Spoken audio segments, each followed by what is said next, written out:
You haven't done anything wrong, at least not obviously. You haven't insulted anyone, haven't broken any agreements, haven't said anything you'd be ashamed to repeat in the daylight, and yet something is off. There's a colleague who used to be warm with you and now gives measured, careful responses. A friend group that includes you, technically, but where you sometimes feel like a guest rather than a member. A family dynamic in which your presence seems to quietly raise the temperature of the room. Not through conflict, but through something harder to name. A kind of atmospheric pressure. You try to trace it back to a specific incident. You can't find one, and that absence of a clear cause makes it more unsettling, not less. Carl Jung had a framework for this, not a self-help framework, a psychological one, drawn from decades of clinical work and comparative mythology. He called the mechanism at the centre of it the shadow. But here's what most videos about Jung's shadow get wrong. They stop at self-discovery. They make it a story about your journey, your growth, your hidden depths. What they don't address is why other people resist that journey in you, why your psychological development can, paradoxically, generate resentment, distance, and quiet hostility in the people around you. That's what this is about. What the shadow actually is. Before we can understand why other people react to it, we need to be precise about what Jung meant by the shadow, because the popular version is incomplete. In Ion, published in 1951, Jung defined the shadow as everything the ego refuses to acknowledge about itself. He wrote that the shadow represents, in his words, the inferior part of the personality, not inferior in a moral sense, but inferior in the sense of being undeveloped, unacknowledged, and therefore unconscious. It is the repository of everything that didn't fit the self-image we were required to construct in order to be loved, functional, or socially acceptable as children. That last part is important. The shadow isn't simply the bad stuff. It contains rage, yes, but also tenderness that felt dangerous, ambition that seemed immodest, grief that seemed excessive, intelligence that seemed threatening in the environment you grew up in, neediness that felt shameful, sexuality that felt forbidden. Even joy in some families can become shadow material, because joy made you visible and visibility made you vulnerable. The shadow is everything that had to go underground for you to survive your particular childhood, your particular culture, your particular social context. And the mechanism by which we manage shadow material, the way we keep it out of consciousness without having to deal with it, is called projection. Projection is not a metaphor. Projection is one of the most clinically documented phenomena in psychology, and it predates Jung significantly. Freud used the term in the late 19th century, but Jung developed it into something more architecturally complete. In the archetypes and the collective unconscious, Jung described projection as the process by which unconscious contents are transferred onto another person, so that the content appears to belong to them rather than to the projector. The emotion is real, the intensity is real, but its origin is misattributed. When someone has buried their anger because anger was never permitted in their family system, they will be extraordinarily sensitive to anger, or what they perceive as anger, in others. They won't experience their sensitivity as projection. They'll experience it as clear-eyed observation. That person is hostile. What's actually happening is that their unacknowledged anger is being seen externally in a mirror, and the mirror feels threatening. This is not a moral failure. It is a structural feature of how the unconscious operates. According to Jung, we cannot simply decide to stop projecting. Projection withdraws, it doesn't obey, and usually only when sustained self-examination, often therapeutic, makes the unconscious content visible enough to recognize. Modern psychology has extended this framework in useful ways. What's sometimes described as cognitive dissonance, a concept developed by Leon Festinger in the 1950s, captures part of the mechanism. When a belief about oneself, I am not an angry person, is threatened by evidence, the psyche resolves the dissonance not by updating the belief, but by relocating the threatening quality to the outside world. This is consistent with the Jungian model, though it operates through different conceptual language. The persona and its investment. To understand why your growth might disturb others, we need to introduce the persona, Jung's term for the social mask. In Psychological Types, published in 1921, Jung described the persona as the conformity archetype, the face we wear for the collective, shaped by social expectation, professional role, family function, and cultural norm. Every person has one, every person needs one. The persona isn't pathological in itself. It becomes pathological when it's mistaken for the whole self, when a person identifies so completely with their social role that there is no inner life behind it. Here is the uncomfortable truth this creates. Most social relationships are not at their foundation person to person. They are persona to persona. We relate to each other's presented faces, and those relationships are built on a set of implicit agreements about who each person is, what they represent, and what they will and won't bring into the room. When you begin doing genuine psychological work, when you start to examine your patterns, challenge your inherited beliefs, withdraw projections, or simply become more honest, you stop playing the role the relationship assigned you, and you didn't ask permission to stop. If you were the anxious one, your calm becomes disorienting. If you were the dependent one, your confidence destabilizes the implicit hierarchy. If you were the compliant one, your boundaries feel like an attack. You haven't done anything overtly hostile, but you have violated the terms of a contract you never consciously signed. This is one of the clearest reasons psychologically aware people encounter resentment without an obvious cause. The cause isn't their behavior. The cause is their change. How your growth activates other people's shadows. This is the dynamic that most discussions don't reach, so let's slow down here. Jung observed that the shadow is always in relation to something. It isn't simply a private interior phenomenon. It is activated, brought close to the surface, made uncomfortable by contact with people who embody what it contains. When you do serious interior work, something changes in how you carry yourself. You become less reactive in situations that used to provoke you. You can hold complexity without collapsing into a position. You take responsibility for your own emotional states rather than requiring others to manage them for you. You stop performing certain kinds of distress that previously made others feel needed. These are genuine gains, and they are, to someone who hasn't done that work, quietly unbearable. Why?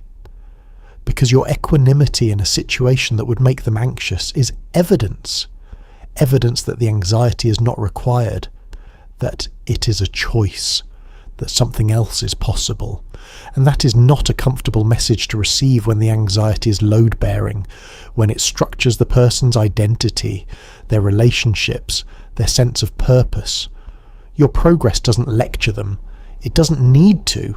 It simply stands there, and by standing there, it implies something they're not ready to hear. Here it's worth bringing in a framework that's distinct from Jung, but compatible with this analysis. Social identity theory, developed by Henri Tajfel and John Turner in the 1970s and 80s, holds that people derive significant self-esteem from their group memberships and from the relative standing of their group. Within a social group, individuals occupy roles that give them status, identity, and a sense of belonging. When one member of the group visibly changes, particularly in ways that suggest personal development, it can trigger a threat response, not because the development is harmful, but because it disrupts the implicit status structure. The person who was the smart one may feel vaguely threatened by your curiosity. The person who was the stable one may feel undermined by your groundedness. The person who organized their identity around helping you may feel purposeless if you no longer need helping. None of this is conscious. None of it will be spoken aloud. It will manifest as slightly cooler responses, as subtle exclusions, as jokes at your expense that have just a little too much edge to be entirely benign. The harder question, a challenge to the viewer. This is the section I expect some of you to resist. Everything I've described so far is accurate, and it is also potentially a very comfortable story to tell yourself. The narrative of my growth threatens people is true often enough to be useful, and false often enough to be dangerous. Because projection works in every direction, including yours. Jung was emphatic on this point. In Aeon, he described the act of seeing the shadow in others while remaining blind to it in oneself as one of the most common and most consequential psychological errors a person can make. He called it projection of the shadow in its most unexamined form. So here is a series of questions worth sitting with, and I'm not asking them rhetorically. I'm asking them as a genuine invitation to self-examination. When you encounter resentment or hostility, is your first move to understand what you might have done to contribute to it, or to locate the pathology in the other person? This is not a question about blame. It's a question about the direction of your curiosity. Is there any possibility that what others experience as threatening in you is not your growth, but your contempt? Contempt is one of the most corrosive interpersonal dynamics psychologists have identified. John Gottman's research on relationships identifies it as the single strongest predictor of relationship dissolution. And contempt is quiet. It lives in small expressions, in the slight curve of a tone, in the absence of genuine curiosity about another person's interiority. You can believe you are simply being psychologically developed while actually being dismissive. These are not the same. Is it possible that some of the psychological work you've done has made you more articulate about your needs while making you less attentive to the needs of others? Growth that moves in only one direction, inward, is not individuation. Jung was clear that individuation is not the same as individuation, and the distinction matters. It is not simply the development of the individual self, but the development of the self in relation to the world, to others, to something larger than the ego's preferences. And finally, are you certain that the people you perceive as projecting onto you are not, at least in part, responding to something real? The shadow is not only what others project onto you, it is also what you carry, largely unseen, into every room you enter. This is uncomfortable. It's meant to be. What individuation actually demands? Jung introduced individuation most fully in psychological types and developed it throughout his later work. The concept is often summarized as becoming who you truly are, which is accurate but incomplete to the point of being misleading. Individuation for Jung is not a destination, it is a process, specifically the process of progressively integrating unconscious material into conscious awareness, so that the personality becomes more whole, more complex and less driven by automatic, unexamined reactions. It requires what he called the transcendent function, the capacity to hold the tension between opposites without collapsing into either, and to allow something new to emerge from that tension. It is not a process that makes you comfortable. It is not a process that makes other people comfortable either. And here is a subtlety that deserves full attention. Individuating people are often still highly defended about the specific territory they haven't yet examined. A person might have done significant work on their relationship with anger, their capacity for intimacy, their need for approval, and remain almost entirely unconscious about their arrogance, their avoidance of vulnerability, their need to be seen as exceptional. The fact that you have done genuine work in some areas does not mean your blind spots have closed. This is why the resentment others feel toward you may contain, mixed in with projection, a fragment of genuine perception. Someone who hasn't done any psychological work can still perceive something true about you that your self-narrative obscures. Dismissing their response entirely as their pathology is a way of avoiding that possibility. Attachment theory, developed by John Bowlby and later extended by Mary Ainsworth and others, offers another angle here that's worth acknowledging separately from Jung. Our early relational experiences shape not just our emotional responses, but our perceptions of other people's intentions. An anxiously attached person may read neutrality as rejection, An avoidantly attached person may read closeness as entrapment. These are not simply projections in the Jungian sense. They are deeply embedded relational templates, formed in early childhood, that require their own kind of careful examination. If you're navigating resentment in close relationships, the attachment dynamic operating between you and the other person matters as much as the shadow dynamic, and conflating the two frameworks is a category error worth avoiding. Living with this honestly. So what do you do with all of this? Not, what do you do to make others stop resenting you? That framing misses the point. Resentment is often not within your control. People will project. People will feel threatened. Groups will resist the member who changes. This is not a problem you can solve by performing differently. But there are things that are within your reach. The first is a genuine tolerance for ambiguity in your own self-perception. Not the performed humility of people who regularly announce their flaws. That's often its own form of image management. But the actual lived practice of holding open the question of what you might not be seeing about yourself, and doing so without the opening collapsing into either self-flagellation or defensiveness. The second is discernment between projection and perception.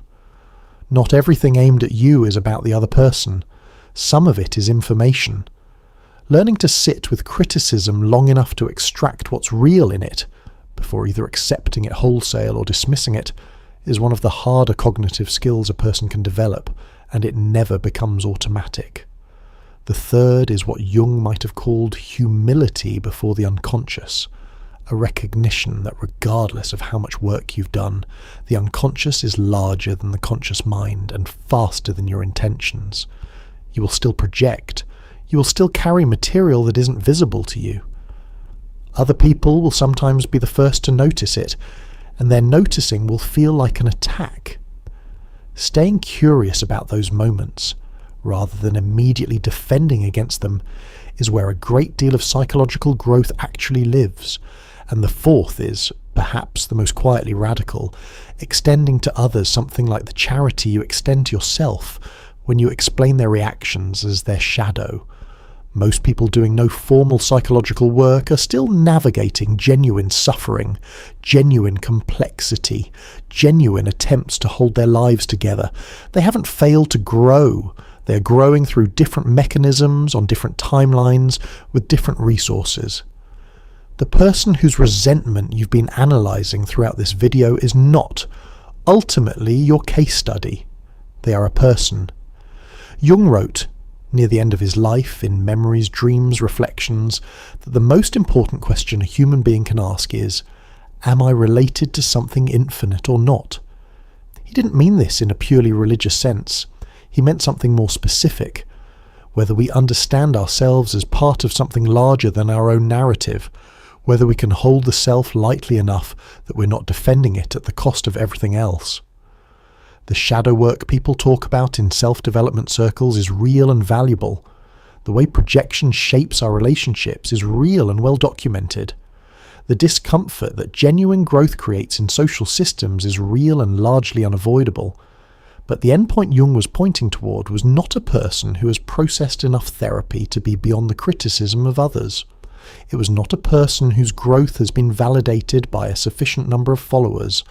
It was a person who had become honest enough, not about others, but about themselves, to stop being entirely at war with what they carried. The quiet resentment of others is sometimes about them. It is sometimes about you. It is usually, if you look carefully enough, about the gap between who people need you to be and who you are actually becoming. That gap is uncomfortable to occupy. It does not resolve cleanly. And that discomfort, the refusal to collapse it in either direction, may be the most honest place to stand,